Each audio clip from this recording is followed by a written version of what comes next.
धर्म और विज्ञान एक लंबे वक्त से ही इन दोनों को मानने वाले एक दूसरे के खिलाफ रहे हैं। धर्म जो मान्यताओं पर टिकी है और विज्ञान सिद्धांतों पर। लेकिन इतनी मतभेदता के बावजूद कुछ ऐसी भी चीजें होती है जो आपस में मेल खा ही जाते हैं। हिंदू पूजा विधि का एक पवित्र प्रतीक है शिवलिंग। अक्सर शिव की पूजा शिवमूर्ति से ज्यादा शिवलिंग पर किया जाता है। असीमित ऊर्जा का प्रतीक है ये। शिवलिंग और किसी न्यूक्लियर रिएक्टर की बनावट अक्सर एक जैसी होती है। वैसे भी ये दोनों ही ऊर्जा से संबंधित है। शिवलिंग पर लगातार जल प्रवाहित करने का नियम है। ज्यादातर शिवलिंग भी नदी, तालाब, झील, समंदर जैसे पानी की भंडार वाले इलाके पर ही मौजूद होते हैं। दुनिया की सभी न्यूक्लियर प्लांट भी समंदर के पास ही होता है ताकि पानी से इनकी ऊर्जा संतुलित रह सके।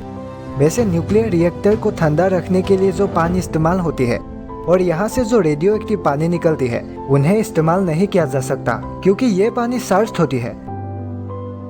शिवलिंग पर चढ़ाए जाने वाले जल को भी प्रसाद के रूप में नहीं लिया जाता, जबकि जहाँ से पानी निकल रही होती है उसे तो लांघा भी नहीं जाता है।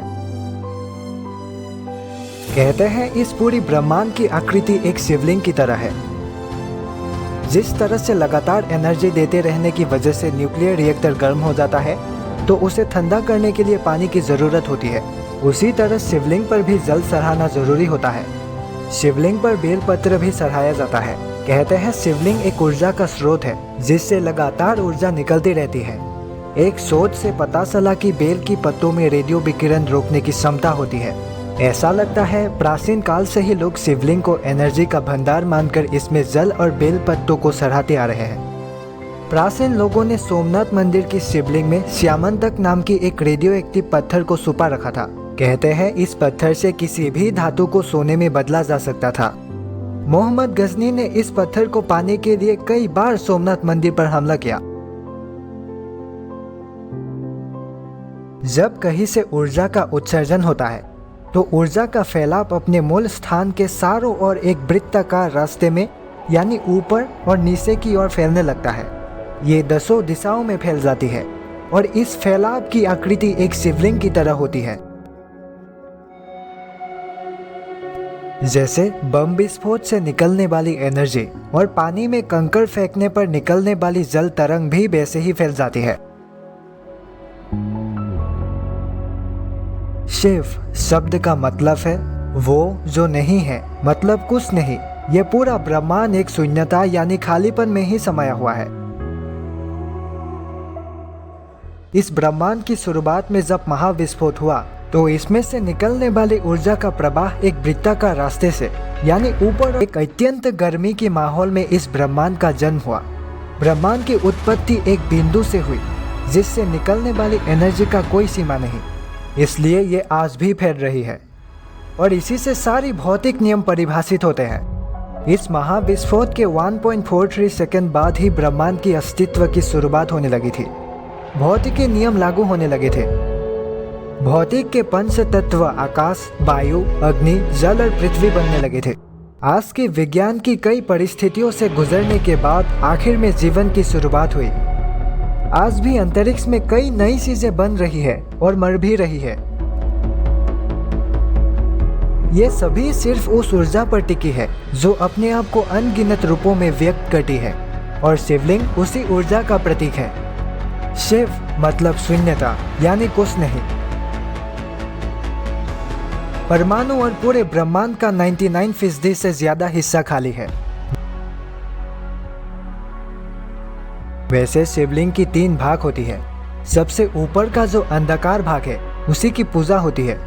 लिंग का मतलब होता है आकार, क्योंकि जो अप्रकट है वो जब अपने आप को प्रकट करने लगता है।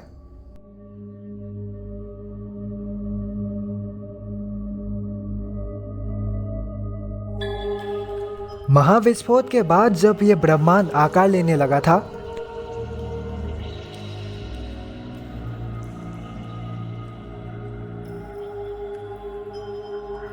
तो इसका पहला आकार एक दीर्घ वृत्ताकार जैसा था और इसी दीर्घ वृत्त आकार को ही लिंग कहा जाता है। लिंग बनाने का विज्ञान एक अनुभव से जन्मा विज्ञान है।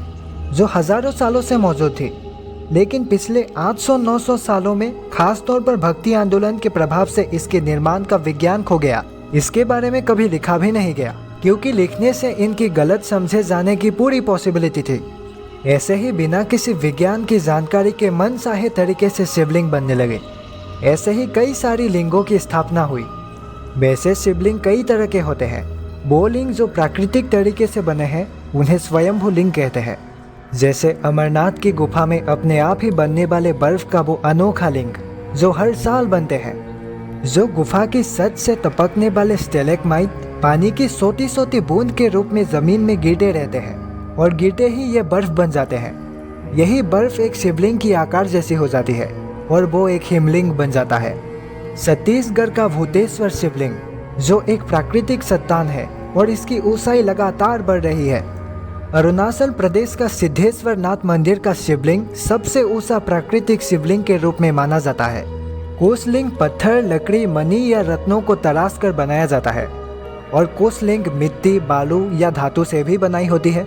ऐसी कई लिंग हैं जो धातु की परत से ढके होते हैं और उनकी एक चेहरे की आकृति भी दी जाती है।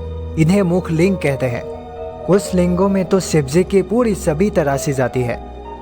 वैसे शिवजी की पूजा तो सभी करते हैं, इसलिए उन्हें देवता जिस लिंग के रूप में पूजते हैं उसे देवलिंग कहा जाता है।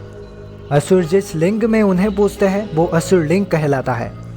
ऋषि मुनि जिस लिंग में शिव को पूजते हैं वो अर्श लिंग होता है और इंसान जिस लिंग को पूजता है वो मनुष्य लिंग होता है।